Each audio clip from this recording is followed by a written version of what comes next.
hơn 60.000 ca mắc mới COVID-19 tại 62 tỉnh thành. Ngày 23 tháng 2, Bộ Y tế cho biết F0 trong cả nước tiếp tục gia tăng, với 60.355 ca COVID-19 trong ngày, trong đó 42.145 ca cộng đồng.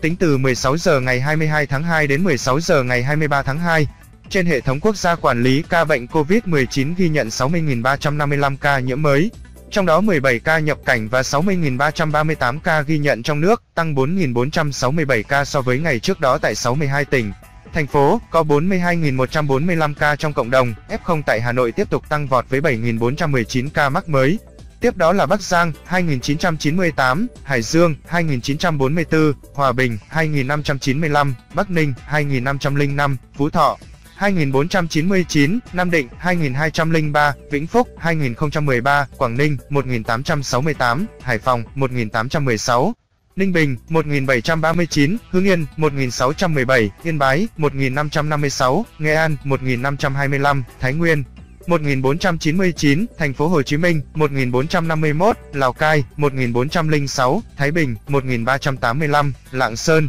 1.322, Khánh Hòa 1.296, Tuyên Quang 1.277, Đắk Lắk 1.262, Quảng Nam 1.097, Bình Định 1.059, Hà Giang 1.057, Đà Nẵng 918, Cao Bằng 873, Quảng Bình 825, Thanh Hóa 803, Bình Phước 731, Hà Tĩnh 694, Lâm Đồng 636, Điện Biên 560, Bà Rịa Vũng Tàu 515, Hà Nam 448, Phú Yên 388, Cà Mau 378, Bình Dương 373, Lai Châu 371, Quảng Trị 327, Gia Lai 314, Đắk Nông 264, Thừa Thiên Huế 226, Bình Thuận 185, Kon Tum 155, Tây Ninh 142, Quảng Ngãi 108, Bắc Kạn 103, Bạc Liêu 98, Đồng Nai 92, Bến Tre 84, Vĩnh Long 69, Trà Vinh 50, Long An 49, Cần Thơ 41, Đồng Tháp 30, Ninh Thuận 19, Sóc Trăng 18, An Giang 14, Tiền Giang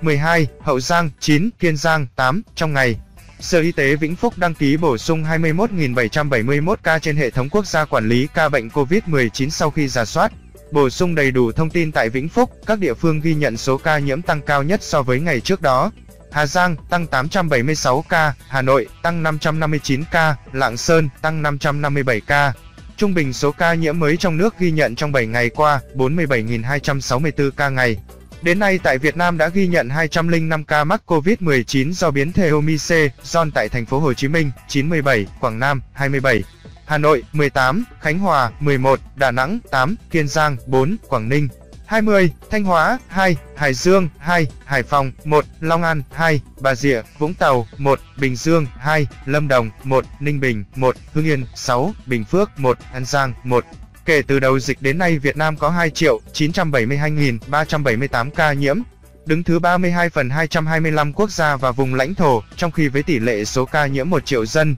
Việt Nam đứng thứ 144 225 quốc gia và vùng lãnh thổ, bình quân cứ 1 triệu người có 30.092 ca nhiễm. Trong đợt dịch thứ 4, từ ngày 27 tháng 4 năm 2021 đến nay, số ca nhiễm ghi nhận trong nước là 2.965.092 ca, trong đó có 2.317.905 bệnh nhân đã được công bố khỏi bệnh. Các địa phương ghi nhận số nhiễm tích lũy cao trong đợt dịch này: Thành phố Hồ Chí Minh 523.593, Bình Dương 294.644, Hà Nội 218.100, Đồng Nai 100.666, Tây Ninh 89.370. Về tình hình điều trị, trong ngày có 15.641 bệnh nhân được công bố khỏi bệnh, nâng tổng số ca được điều trị khỏi lên 2.320.722 ca. Số bệnh nhân nặng đang điều trị là 3.263 ca, trong đó thở oxy qua mặt nạ 2.579 ca, thở oxy dòng cao HFNC 316 ca, thở máy không xâm lấn 104 ca, thở máy xâm lấn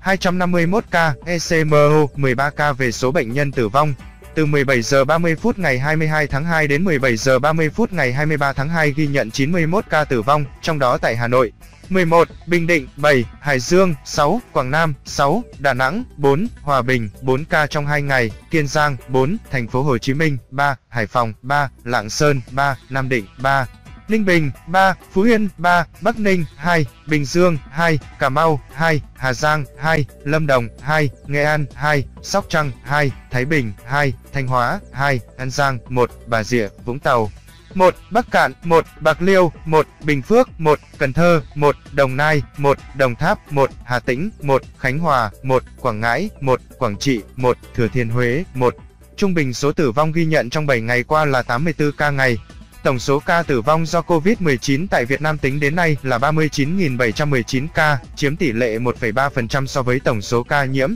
Xếp thứ 24 phần 225 vùng lãnh thổ. Số ca tử vong trên 1 triệu dân xếp thứ 129 phần 225 quốc gia, vùng lãnh thổ trên thế giới, so với châu Á. Tổng số ca tử vong xếp thứ 649 xếp thứ 3 ASEAN, tử vong trên 1 triệu dân xếp thứ 23 phần 49 quốc gia, vùng lãnh thổ châu Á. Xếp thứ 4 ASEAN, về tình hình tiêm chủng, trong ngày 22 tháng 2 có 408.611 liều vaccine phòng Covid-19 được tiêm. Như vậy, tổng số liều vaccine đã được tiêm là 192.403.472 liều.